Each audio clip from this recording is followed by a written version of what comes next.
You don't think I deserve your attention? I think if your clients want to sit on my shoulders and call themselves tall, they have a right to give it a try, but there's no requirement that I enjoy sitting here listening to people lie. You have part of my attention. You have the minimum amount. The rest of my attention is back at the offices of Facebook, where my colleagues and I are doing things that no one in this room, including and especially your clients, are intellectually or creatively capable of doing. Did I adequately answer your condescending question? It's hard to find something that hasn't already been said about The Social Network. Written by Aaron Sorkin and directed by David Fincher, the biopic-style courtroom drama film about Facebook's creator, Mark Zuckerberg, isn't perfect, but it is so very close to being so. There are obvious criticisms about the film, especially regarding its accuracy. Zuckerberg claiming that the film was too fictional around the portrayal of Facebook's origin, and others claiming that the film is too empathetic towards Zuckerberg. While these points may or may not be true, they are also meaningless, because the film isn't about the real Mark Zuckerberg. The film is about a fictional character, loosely following the real events of Facebook's creation. The Social Network tells the story of a distinctly flawed protagonist using the creation of Facebook as a backdrop. The truth about the actual events that the story is inspired by may be interesting to know, but they are irrelevant to the film, because The Social Network isn't really a film about Facebook or how it came to be. It is a complex narrative about an even more complex character. You must really hate the Winklevosses. I don't hate anybody. The Winklevi aren't suing me for intellectual property theft. They are suing me because for the first time in their lives, things didn't work out the way they were supposed to for them. At its core, The Social Network isn't really a story about Facebook at all. It is a story about change and one man's ambition to create it. From the opening scene, we are very quickly introduced to Mark's goal in the film, distinguishing himself. How do you distinguish yourself in a population of people who all got 1,600 on their SATs? I didn't know they take SATs in China. They don't. I wasn't talking about China anymore. I was talking about me. We are also very quickly introduced to the inciting incident, the breakup between Mark and Erica, which comes as a result of Mark's actions. It isn't something that wrongfully happens to the character, but something that the character brings upon himself. You're gonna go through life thinking that girls don't like you because you're a nerd. And I want you to know from the bottom of my heart that that won't be true. It'll be because you're an asshole. Mark's need to distinguish himself, especially in the face of his breakup, is what leads to the creation of Facebook. While some scenes in the film are as close to accurate as possible, like Zuckerberg attending a meeting in pajamas, this was not one of them. There was never an Erica Albright, and there was no breakup that fueled Mark's motivations. But this is why the accuracy of the movie is so irrelevant, because it is this fictional relationship that punctuates the first and last scenes of the film that make The Social Network so compelling. And this is because they help us to understand the purpose of the film, which is not the origin of Facebook or the life of Mark Zuckerberg, but the tragedy of the obsessed creator.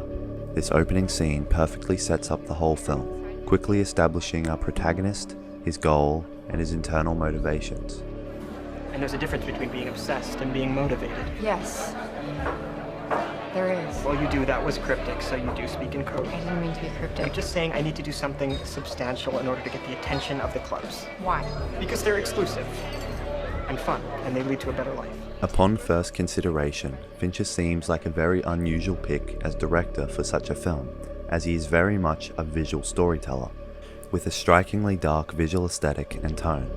Yet his style is translated to the story without compromise, and adds a sense of visual depth and uniqueness to what is otherwise, in essence, categorically a courtroom drama. You know, you really don't need a forensics team to get to the bottom of this. If you guys were the inventors of Facebook, you'd have invented Facebook. Sorkin doesn't compromise either, and though the film loosely follows true events, his dramatization, pacing, structure, and most importantly, his rhythmic, witty dialogue remain intact. Insider made a great in-depth video explaining the literary techniques Sorkin uses in his dialogue. That video is in the description below and in the card above. But in essence, Sorkin's dialogue shares many qualities with music, making it sound, plain and simply, appealing, even if you aren't comprehending all the jargon that the characters are saying. Just listen to some of this scene, where the dialogue follows a continuous structure and different characters interject at different times to provide the necessary continuation of the rhythm. even if some of the words themselves are not imperative to the scene or story. Please, I have here an article from the Crimson. This is scathing. 956. I was having dinner in the Kirkland dining hall with Mark, and I had the chicken with me because I had to have the chicken with me at all times. This was college. Somebody's gonna have to answer for this. 969. And the dining hall was serving chicken for dinner, so I had to feed my chicken. So I took little pieces of chicken and I gave it to the chicken. From the very beginning of the film, we know what to expect. Immediately introduced to the careful attention to detail in the filmmaking, everything in this scene flows in a very satisfying way, combining the skills of screenwriter Aaron Sorkin and director David Fincher. And this is what really allows the movie to stand out and tell this story in a meaningful way. Fincher brings a sense of action and dramatic tension through his filmmaking to what is in essence people talking in a room, albeit in a very engaging way through Sorkin's riveting dialogue. I went to my friend for the money because that's who I wanted to be partners with. Eduardo was the president of the Harvard Investors Association, and he was also my best friend. Your best friend is suing you for $600 million. I didn't know that. Tell me more. Each individual cut acts almost as if it is predicting the next camera angle that the audience wants to see, even if they don't realize it. This all leads to the moment Erica leaves, It'll be because you're an asshole. and Mark is left sitting all alone, the start of his arc as the anti-hero. His constant need for validation and to improve his project all comes because of his breakup with Erica, We have to expand. and all comes at the expense of his relationship with others. I was your only friend. Many have commented that Mark never really considered Eduardo as a friend, but only as an asset, emphasized by moments such as this. It probably was a diversity thing. But I don't think this is true. Mark always considered Eduardo his friend. He just never knew how to show it and let his ego get in the way. So in this moment, we can see the regret in Mark that he will never admit to owning. And what was your ownership share diluted down to? 0.03%.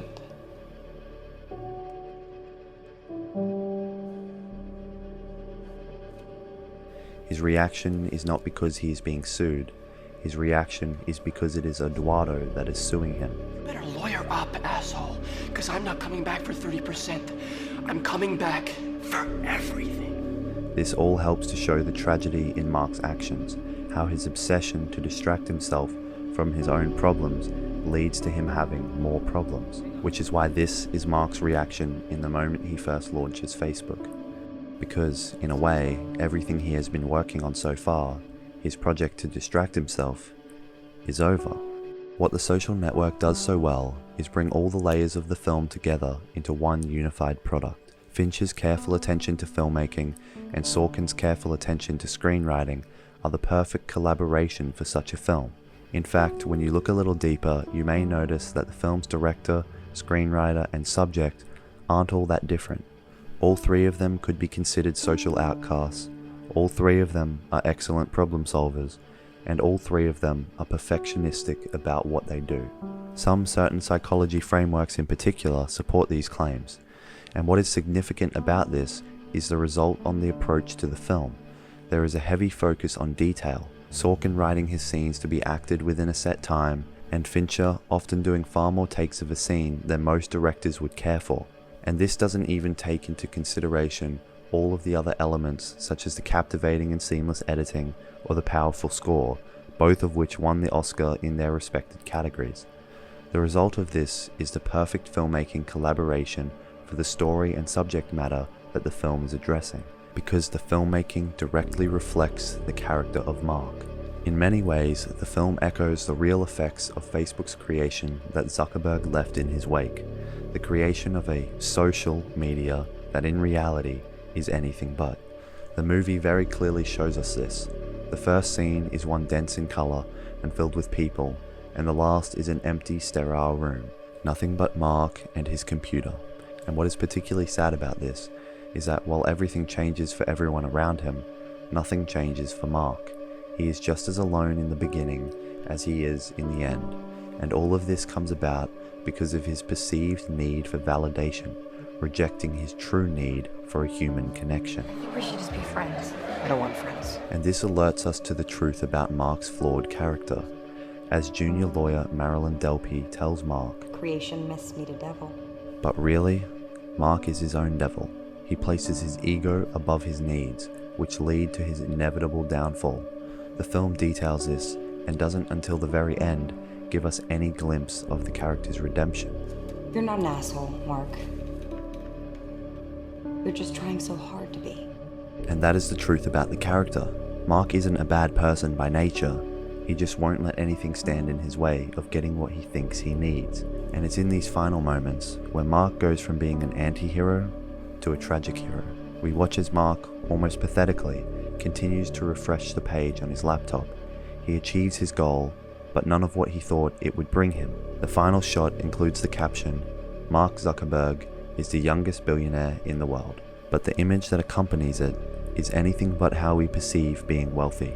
Because what this film is really about is someone who, in his greatest downfall, can do anything to change the world, but can't bring himself to changing the one thing he needs to change: himself.